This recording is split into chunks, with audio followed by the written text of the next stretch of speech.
Amazing. We couldn't have asked for a more perfect day and a more perfect way in which to entertain, especially when preparing one of my favorite meals, a clam bake.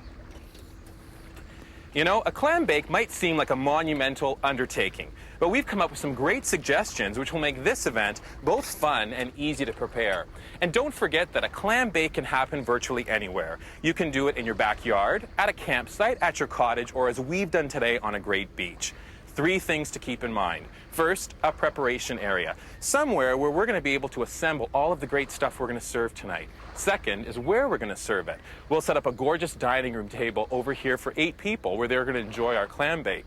Third thing is our fire pit, which right now is occupied by Andrea, who's doing a little too much sun tanning. Let's get over there and get her working. Come on. Andrea, let's go. Come on. When you're doing something like a clam bake, it's really wonderful to have an extra pair of hands. Andrea offered, I accepted, and I guess these 4 hands are going to put together a wonderful fire pit. Things to consider when you're setting up your fire pit. Make sure you're away from nearby vegetation. I think you got to be really careful and kind to the environment.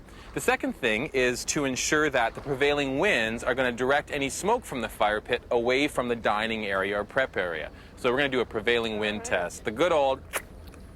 And we're from this direction. 2 different ways, but actually it's coming this way, and we're going to set up our fire pit so that the smoke blows this way away from our guests.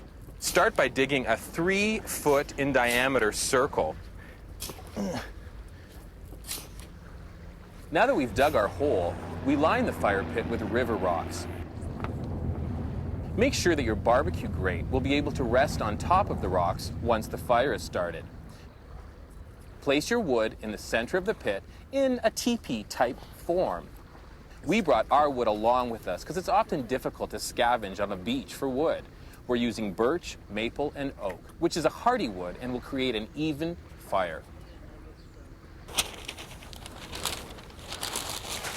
All we need is a book of matches. I really hope you take our suggestion and do your clam bake on location. It is so worth the effort and it is amazing, but it takes a little bit of extra planning. Make sure you start off with lists. Take your recipe, take your preparation technique, put the 2 together and come away with the list that'll help you plan your clam bake. Be nothing worse than going through all this trouble, getting on location and not having the stuff you need to do the clam bake. And think about it. Chairs for people to sit on. You're going to need glassware, linen, service pitchers. We're bringing coolers filled with ice. Don't forget, we've got perishable food. We've got to make sure it stays cold until the moment of preparation. Service pieces, glassware, salt and pepper shakers.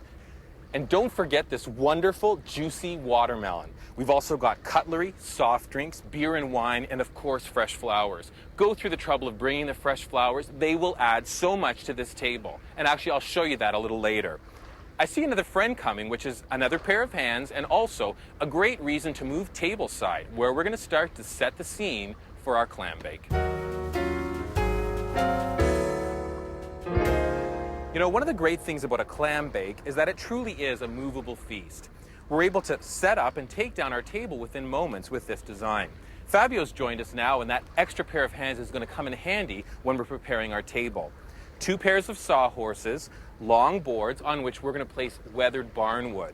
We picked this stuff up and it's just wonderful. It's got great detailing and it's weathered quite nicely. It's also wonderful because we're going to be able to put on a tablecloth which will still let the barnwood come through a little bit. So why don't we place those down, tap a couple of nails into there just to hold the table securely in place.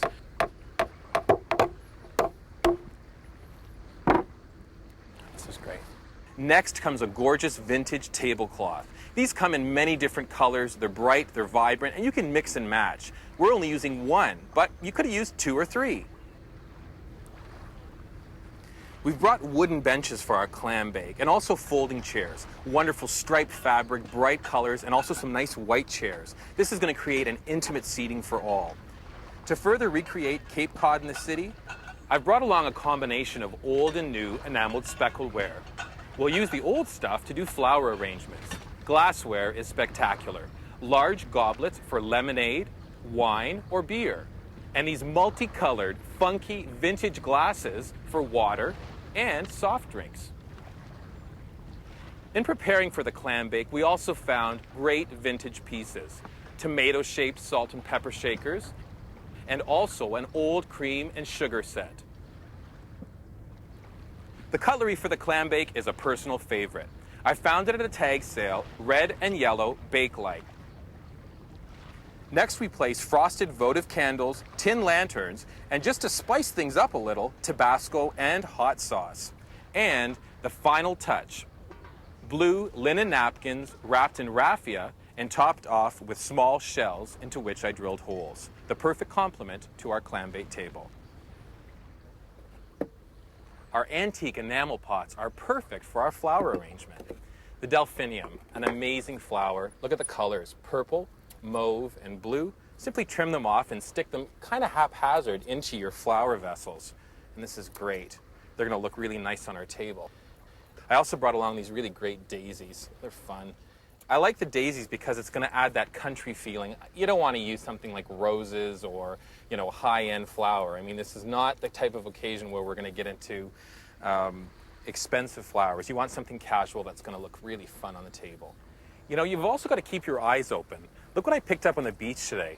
Wonderful little branches filled with red berries. They're perfect. They're going to match our salt and pepper shakers and also the Tabasco and hot sauce. I'll just tuck these into these arrangements and look at that. Love it. Ta-da! When doing flower arranging, always remember to keep your flowers at or below your guests' sight lines.